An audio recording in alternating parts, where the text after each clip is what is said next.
Hello everyone. आज अपन जो discussion करने जा रहे हैं वो करने जा रहे हैं Z wave in home automation. अब जेड वेव क्या होता है? एक low power radio communication device होता है। ठीक है। ये मतलब कम पावर इसको चाहिए, एनर्जी कंजम्पशन बहुत कम है इसका, और जैसे लो पावर कंजम्पशन कम है, उस डेटा रेट पे अपने कम्युनिकेट कर सकता है।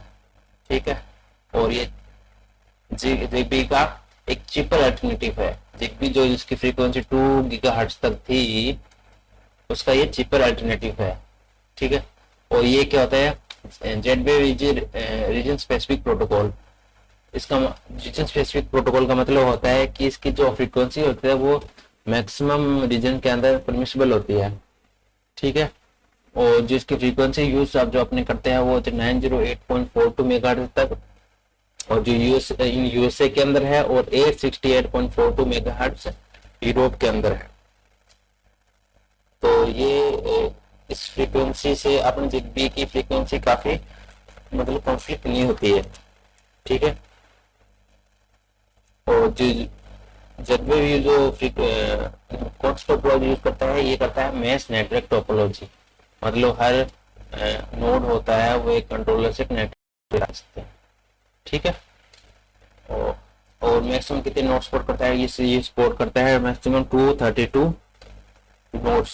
और 232 नोड्स है ना, वो किसी भी नेटवर्क के लिए नोड होम ऑटोमेशन के लिए ये 232 नोड्स इनफ होते हैं एक सिंपल होम ऑटोमेशन बनाने के लिए। और उसके अंदर इसकी दो डिवाइस कैटेगरी होती है, कंट्रोलर और स्लेव। कंट्रोलर होता है जो सेंट्रल एंटिटी होता है, जिससे सारे स्लेव या कनेक्टर देते हैं। फिर ये हर जो लॉजिकल जेडवे होता है इसकी एक क्या होती है, एक नेटवर्क होम आईडी होती है, और एक होती है एक यूनिक आईडी होती है हर नोड की। ठीक है। और नेटवर्क होता है 4 बाइट का होता है, 4 बाइट मतलब कि 32 बिट के अंदर। और जो नोड आईडी होती है वो 1 बाइट मतलब 8 बिट। और node can communicate only within then home network. और एवरी नोड होते हैं जो जेड वेव क्रिएट करेगा जितने नेटवर्क उससे कम्युनिकेट उस नेटवर्क के अंदर ही कम्युनिकेट कर सकते हैं। और जो डेटा रेट ये सपोर्ट करता है वो क्या कितना करता है, 100 kbps तक डेटा रेट सपोर्ट करता है, और रेंज करता है 30 मीटर तक। और ये मैंने एक डायग्राम दे रखा है जिसके अंदर एक गेट भी है, उसके अंदर हर एक नोड कनेक्टेड है। ठीक है। हर एक नोड कनेक्टेड है तो उसकी एक हर नोड के एक जो नेटवर्क आईडी होती है वो हर नोड की सेम है। जो जेड वेव क्रिएट करेगा हर नोड की एक सेम है। और नोड आईडी होती है, मान लीजिए कोई ये अपना स्मार्ट बल्ब हो गया। ठीक है। और ये अलग सेंसर हो गया, टेम्परेचर सेंसर, और ये अलग सेंसर हो गया किसी ऑन करने के लिए। उनके हर उनकी अलग अलग नोड आईडी होगी। ठीक है। आप जो अपने राउट एक मैकेनिज्म यूज करते हैं जेड वेव के अंदर, इसको जिसे बोलते हैं राउट मैकेनिज्म। राउट मैकेनिज्म के अंदर क्या होता है, जैसे कि एक मैंने ये कंट्रोलर लिया है, जेड वेव कंट्रोलर है, उससे अलग अलग नोड कनेक्टेड है 1 2 3। ठीक है। अब जेड वेव कंट्रोलर एक रेंज क्रिएट करेगा। ठीक है। अब जो एक आउट ऑफ रेंज है नोड है 4, ये क्या है, 4 है, आउट ऑफ रेंज है। तो इससे अपने कम्युनिकेट करना है तो कैसे करेगा, तो ये क्या करते हैं, यूज करेगा जो कंट्रोलर होते हैं उसके नेबरिंग नोड है 1 2 3। अब 1 2 3 होता है ये, जैसे कि ये 2 है, ये भी अपना एक छोटा सा नेटवर्क क्रिएट करेगा। अब उस नेटवर्क के अंदर यदि 4 आ रहा है, 4 आ रहा है तो ये 2 से कम्युनिकेट करेगा 4। ठीक है।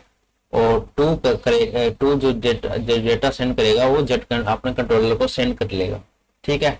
इसे बोलते हैं राउट मैकेनिज्म।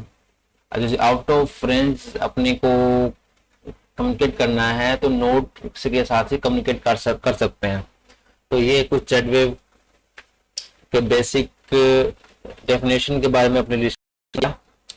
और इसके एप्लीकेशन क्या है, जैसे कि आप ये काफी चीपर है, और तो इसका अपने क्या होम ऑटोमेशन के लिए प्राइमरी यूज के रूप में यूज कर सकते हैं।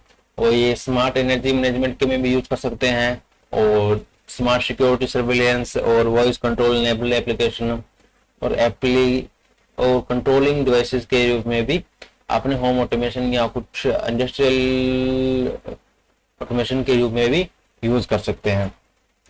तो ये कुछ हो गई बेसिक जेडवेव की डेफिनेशन। ज़्यादा और भी यदि आपको कुछ डाउट लग रहा हो तो आपने कमेंट बॉक्स में जरूर लिखिएगा, ताकि मैं आपको और इंटरेस्टिंग वीडियो सीरीज दे सकूं। और जेडवेव के बारे में कुछ डाउट हो तो भी आप कमेंट बॉक्स में जरूर लिखिएगा, ताकि मैं आपको डिटेल से इसके बारे में मैं बता सकूं। ठीक है, और उससे